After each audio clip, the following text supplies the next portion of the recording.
لا الہ الا اللہ۔ اب لڑی آ گئی دوسری عبادت والی، عبادت میں صوم۔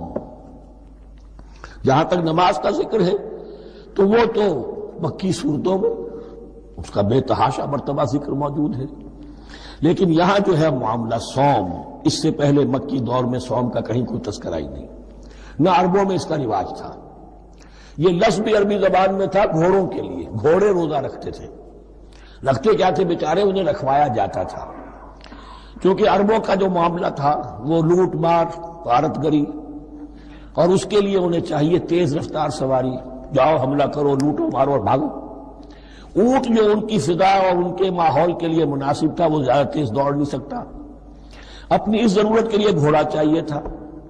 گھوڑے میں عرب کا سخت موسم برداشت کرنے کی عادت نہیں، نازک جانور ہے، وہ پیاسا تو نہیں رہ سکتا 7 دن تک جیسے کہ اونٹ رہ سکتا ہے، بھوکا نہیں رہ سکتا، وہ لو کے تھپیڑے نہیں برداشت کر سکتا، لہذا عرب اس کو رکھواتے تھے روزہ۔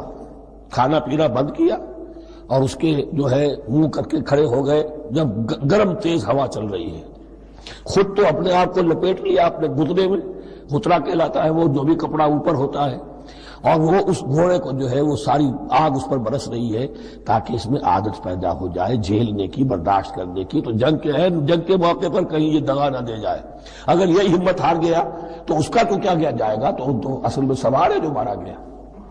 یہ روزہ ان کے ہاتھ تھا، لیکن جب حضور آئے مدینے میں تو یہاں یہود میں روزے کا رواج تھا۔ وہ ایک تو عاشورہ کا روزہ رکھتے تھے، اس لیے کہ وہ تاریخ تھی جس میں کہ نجات ملی تھی بنی اسرائیل کو فرعونیوں سے۔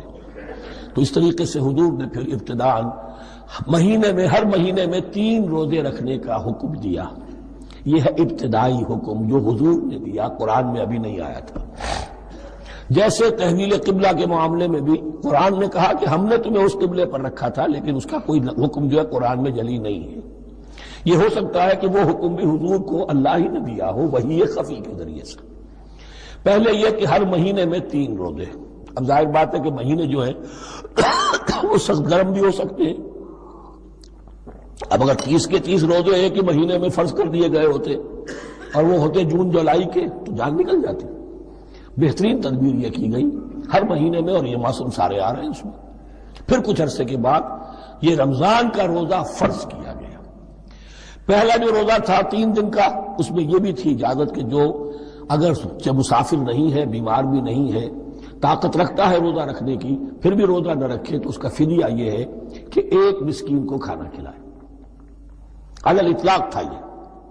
جب رمضان کے روزے کی فرضیت ہو گئی تو اب یہ فدیہ نہیں ہے، البتہ حضور نے اس کو باقی رکھا ایسے شخص کے لیے جو بہت بوڑھا ہے، یا کوئی خاتون بہت بوڑھی ہے برداشت نہیں کر سکتی، یا کوئی بیمار ہے، کسی سخت ایسی بیماری میں ہے کہ روزہ اس کے لیے جان کے لیے ہلاکت کا اندیشہ ہو سکتا ہے، اس کے لیے فدیہ برقرار رکھا۔ عام طور پر صحت مند شخص بھی مسافر بھی نہ ہو اس کے لیے یہ رعایت ختم ہو گئی۔ یہ ہے ان آیات کی تعبیر جس پر میں پہنچا ہوں، اور بہت عرصے بہت پہلے پہنچ گیا تھا، لیکن چونکہ اکثر مفسرین نے یہ بات نہیں لکھی ہے تو میں جھجکتا رہا، لیکن بعد میں مجھے معلوم ہوا کہ مولانا انور شاہ کاشمیری رحمۃ اللہ علیہ کی رائے یہی ہے، تو مجھے اعتماد ہو گیا۔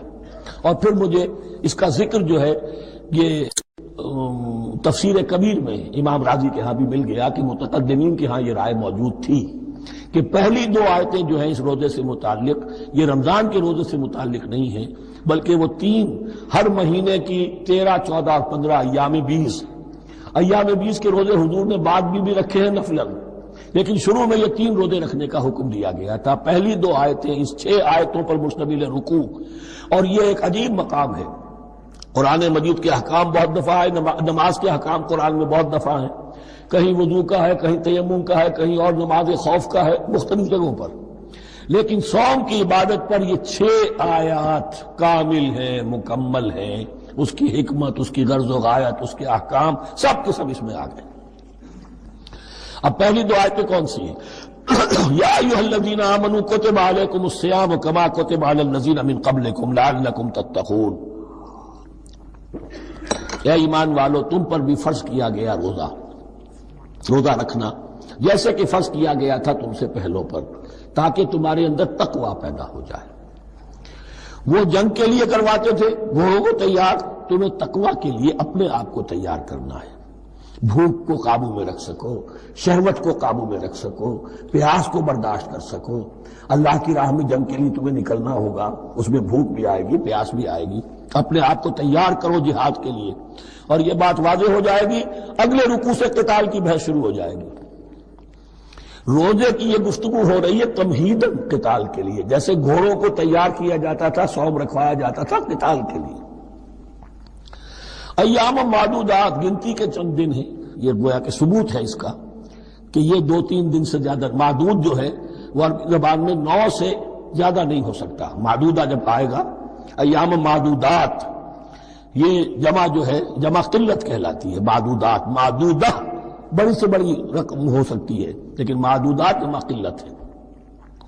گنتی کے چند روز ہیں۔ فمن کان منکم مریضا، ان میں بھی یہ رعایت ہے کہ جو تم میں سے بیمار ہو، او علی سفر، یا سفر پر ہو، فعدۃ من ایام اخر، تو وہ تعداد پوری کر لے دوسرے دنوں میں۔ وعلی الذین یطیقونہ، اور جو اس کی طاقت رکھتے ہوں، فدیۃ طعام مسکین، وہ فدیہ دے، ایک مسکین کا کھانا کھلانا۔ ان آیات کی تفسیر میں جیسا کہ میں نے عرض کیا، مفسرین کے بہت سے اقوال ہیں، اب میں اس کی بحث بھی نہیں جا سکتا۔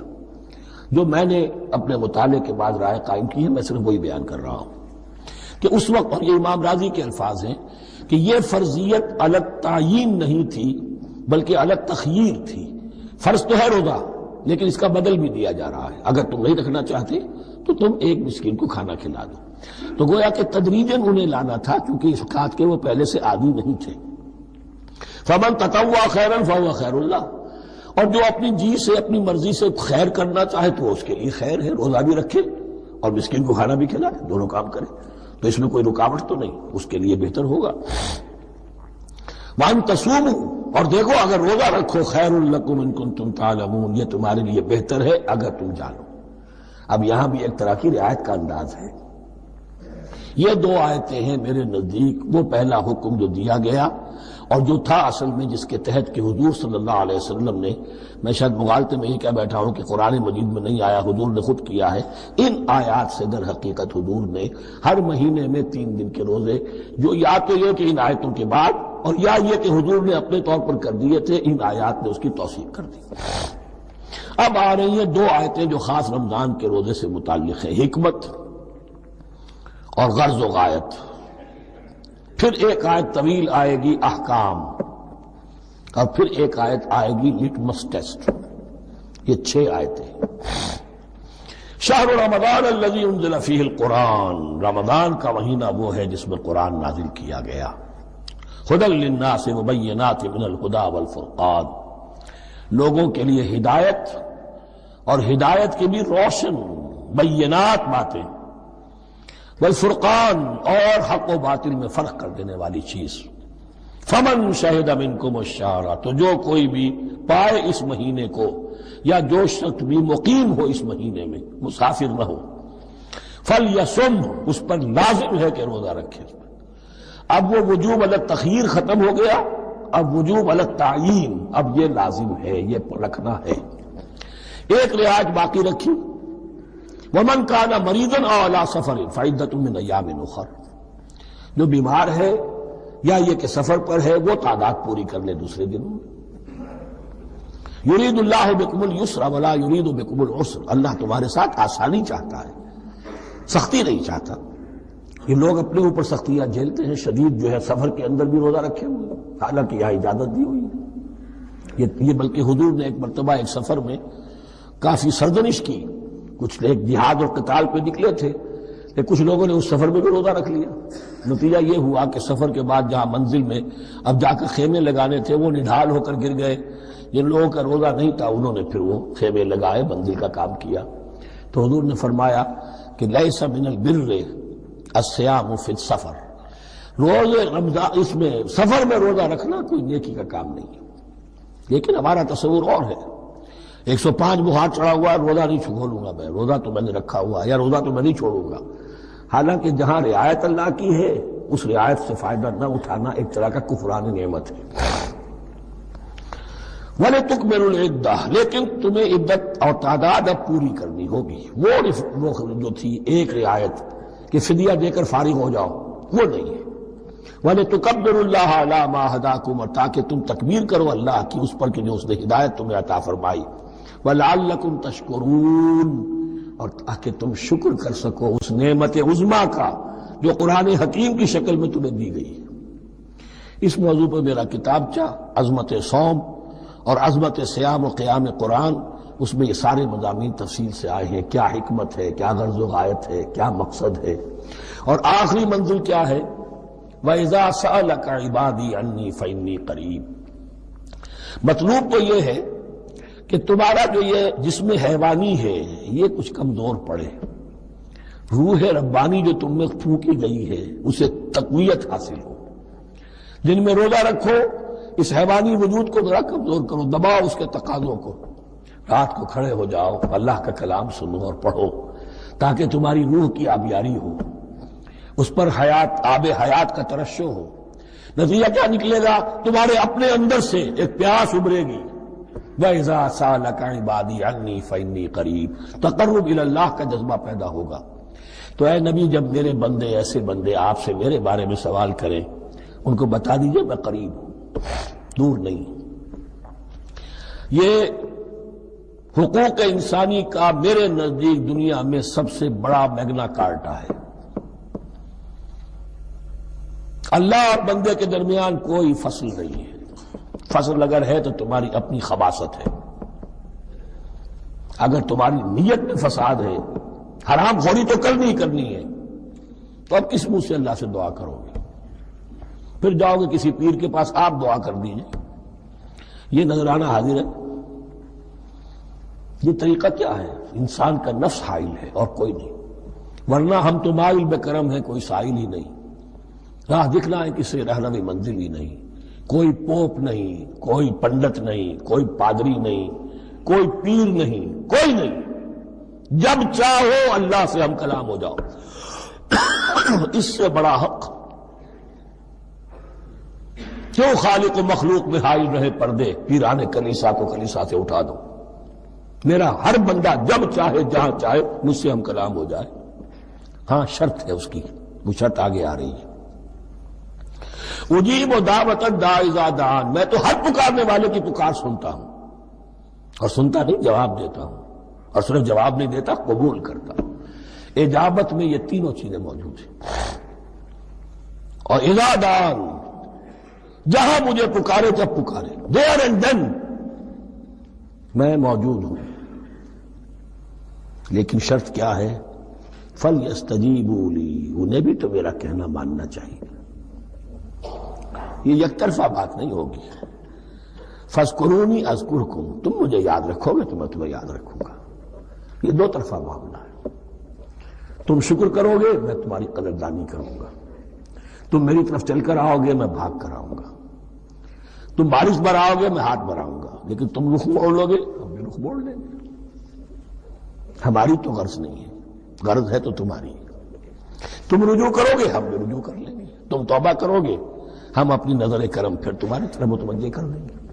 لیکن ہر چیز ان تنصروا اللہ ینصرکم، اللہ کی مدد کرو گے تو اللہ تمہاری مدد کرے گا۔ تمہاری دوستیاں ہو، پینگے بڑھا رہے ہو اللہ کے دشمنوں کے ساتھ، ساز باز ہو اللہ کے دشمنوں کے ساتھ، اور کھڑے ہو جاؤ قنوت نازلہ میں اللہ سے مدد مانگنے کے لیے، تم سے بڑا بے وقوف کون ہوگا؟ پہلے اللہ کی طرف رخ تو کرو، اللہ سے اپنا معاملہ درست کرو۔ ہاں اس میں کوئی یہ شرط نہیں ہے کہ پہلے ولی کامل اس وقت توبہ کرو خلوص نیت سے اور سارے پردے ہٹ جائیں گے، لیکن خلوص نیت کے ساتھ توبہ۔ وَإِذَا سَأَلَكَ عِبَادِي عَنِّي فَإِنِّي قَرِيبٌ أُجِيبُ دَعْوَةَ الدَّاعِ إِذَا دَعَانِ فَلْيَسْتَجِيبُوا لِي وَلْيُؤْمِنُوا بِي لَعَلَّهُمْ يَرْشُدُونَ أُحِلَّ لَكُمْ لَيْلَةَ الصِّيَامِ إِذْ تَفَضُّلُوا إِلَىٰ نِسَائِكُمْ۔ اب یہ ہے احکام کی آیت، بڑی طویل ہے، چونکہ یہود کے ہاں شریعت میں روزہ جو ہے شروع ہو جاتا تھا شام کو ہی، اور رات بھی روزے میں شامل تھی، تو تعلق زن و شو بھی نہیں ہو سکتا، اور کوئی سحری وحری کا تصور نہیں تھا، جیسے ہی سوئے رات شروع روزہ شروع، اب اگلے دن تک غروب آفتاب تک روزہ رہے گا۔ ہمارے ہاں روزے میں نرمی کی گئی ہے، ایک تو یہ کہ رات کو اس سے خارج کر دیا، روزہ دن کا ہے، اور رات کے وقت تعلق زن و شو بھی ہے، کھانا پینا بھی ہے، جو پابندیاں روزے کی ہیں وہ سب اٹھ گئی. لیکن ہو یہ رہا تھا کہ لوگ سمجھ رہے تھے کہ شاید وہی جو احکام ہیں یہود کے ہاں شاید وہی ہمارے ہاں بھی ہیں. اس لیے وہ ایسا بھی ہوتا تھا اپنے جذبات میں بیویوں سے مقاربت کرتے تھے لیکن دل میں سمجھتے تھے کہ ہم نے غلط کام کیا ہے. یہاں اب ان کو اطمینان دلایا جا رہا کہ نہیں. احل لکم لیلۃ الصیام الرفث الی نسائکم، حلال کر دیا گیا ہے تمہارے لیے روزے کی راتوں میں اپنی بیویوں کے پاس جانا. ہن لباس لکم وانتم لباس لہن، وہ پوشاک ہے تمہارے لیے، تم پوشاک ہو ان کے لیے. بڑا بلیغ کنایا ہے یہ.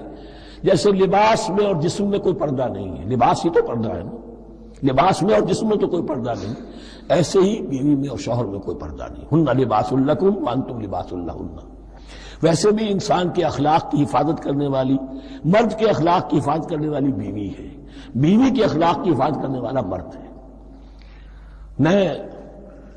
وہ مجھے اقبال کا شعر یاد آ رہا تھا، تعلیم نئی ہو کہ پرانی، نسوانیت زن کا نگہباں ہے فقط مرد. نہ پردہ نہ تعلیم نئی ہو کہ پرانی، نسوانیت زن کا نگہباں ہے فقط مرد. بہرحال ایک دونوں کے لیے وہ ایک ضرورت بھی ہے، ان کی پردہ پوشی بھی کرتے ہیں ایک دوسرے کی، اور اس طریقے سے لباس کی جو ہے اس میں کنایا کیا گیا.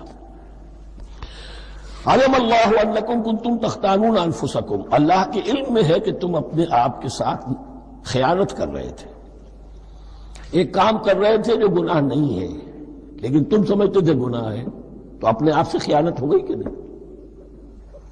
اصلاً وہ گناہ نہیں تھا لیکن تمہارے علم میں نہیں تھا، لیکن تم یہ سمجھتے ہوئے بھی کہ یہ ممنوع ہے اس کا ارتکاب کر رہے تھے.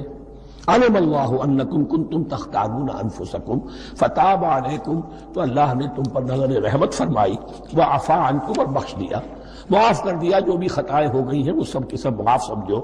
فالآن باشروہن، اب ان کے ساتھ جو بھی تعلق ضرور شے ہے وہ قائم کرو. وابتغوا ما کتب اللہ لکم، اور تلاش کرو، حاصل کرو جو کچھ اللہ نے تمہارے لیے لکھ دیا ہے. کیا لکھ دیا؟ ایک تو اولاد، تعلق ضرور شو میں، اور ایک سکون ہے کہ جو اللہ تعالیٰ نے اس میں رکھا ہے، لِتَسْكُنُوا إِلَيْهَا، قرآن مجید میں یہ الفاظ آئے.